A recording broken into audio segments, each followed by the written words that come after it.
got a caught. First one today. In that big tent. What's that? Yeah.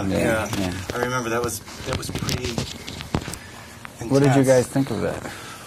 It was a problem because of the sound. I mean, it wasn't a problem on the tape. I put a couple pieces. Actually, I'm still putting pieces together. Really? Yeah, because of the Oscars. Oh, sure. That movie is just. And I have a show in Japan as well, and it's released. Open there's doing really well. I heard. Yeah, it's doing. You know, I just did a little, not a story, just a news item. I think it's approaching $1 billion worldwide. Yeah. People are done. I mean, it's amazing. Yes, feet rolling. Okay, thanks. Great. This movie this is a great role for you. Oh, thank you. It's a great leading man role. Do you agree? I don't. Well, I'm glad to have had the opportunity to play Frank Hopkins. He's an interesting person, and it's a really good script from John Fusco. I'm well aware of the fact that I wouldn't have gotten a chance if Lord of the Rings hadn't been so popular. So, sometimes you get lucky and things work out. You don't see actors having too often even one opportunity like that, one project that is interesting, thought-provoking, and hugely popular. It rarely happens that those elements come together. And I've now been in 2 projects like that in a row, so I consider myself very fortunate, yeah. You're passionate about this role, in this character. Yeah, I mean, it's an interesting period in American history, I think, the end of the 19th century, when America is looking beyond its borders, for better and for worse, as it turns out in the past 100 years. But, we're becoming part of the international community, starting at the end of the 19th century in a big way. And I've always been interested in Native American culture, in particular Lakota culture, which is touched on in this story. And, I think it's unfortunately it's kind of unusual, but it's always gratifying when you get a big Hollywood movie that relates to different cultures in a more or less respectful way, that doesn't make a big deal out of it. It just shows that people are people, and I like that about this story. I like that a lot. It has that in common, I suppose, with Lord of the Rings, where if there's a message there really beyond sacrifice and, community, it's that, we have a lot more in common with others than not, and I think that's always valuable to have that. Well, when something's based on a true story, you can get a unique script or a unique setting like this.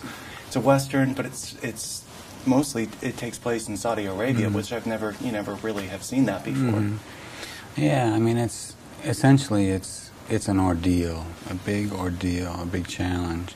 And any challenge that you can survive is going to make your life better, I think, and make your character better, if you can get through it. And in large part, this story is really, it's more about what happens to you in the process than whether you arrive. And getting at the end of the journey isn't as important as what happens on it.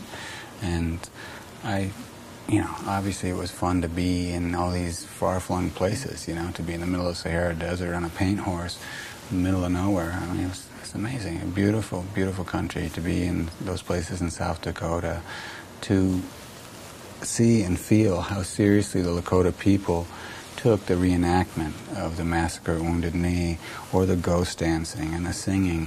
I mean, Disney didn't have to go there and didn't have to hire those people. They could have shot it, I don't know, in California and with other people, but in this story, the effort is made with the Native Americans, with the Arabs, with Muslims, cowboys, to get it right, to speak the language, to treat them with respect, and that's always a good thing to have in a story, I think. Also, the suppression on all sides, the Native American suppression, the bloodshed that was taking place just 100 years ago. I know. And there's still misunderstandings about it. A lot of people term what happened at Wounded Knee, if they even remember it, as a battle. It wasn't really a battle, But they didn't have any guns. Well, very few. I mean, it was a very one-sided and unfortunate, and very confusing for both sides, there's gray areas in it, but it was one of many tragic, but unfortunately largely unknown incidents. Most incidents are not written in history books about at all, but there's many incidents like that in American history that, it's good whenever a big budget movie can, even if it's in passing, deal with an event like that with some sensitivity, you know. Well, when you cross the ocean, the same thing is going on, but with different. You have slaves. You have Zulika's character being suppressed as well. I mean, your character gets to see all sides of how humans are treated. What's nice about this story is that, yes, on some level, it's like Raiders of the Lost Ark in that it's an adventure, and you're taken along for the ride, and you have a good time. So you have that to talk about when you go out afterwards to get a pizza or whatever. But you have a lot more than that, not just to talk about, but that you take home with you, and you can think about the next day as well. There are a lot of layers to it, like you're pointing out some of. You know, there's a lot of food for thought in this story. And one of Joe Johnston's strengths as the director is that he told the story in a way that he respects the intelligence of the viewer. He doesn't like hammer any aspect of it on the head. He lets you, the moviegoer, me, the moviegoer, draw my own conclusions. And that's another thing that out of Hollywood doesn't happen all the time. Movies cost a lot of money. They want to be sure they get their money back, so they want to make sure you understand everything.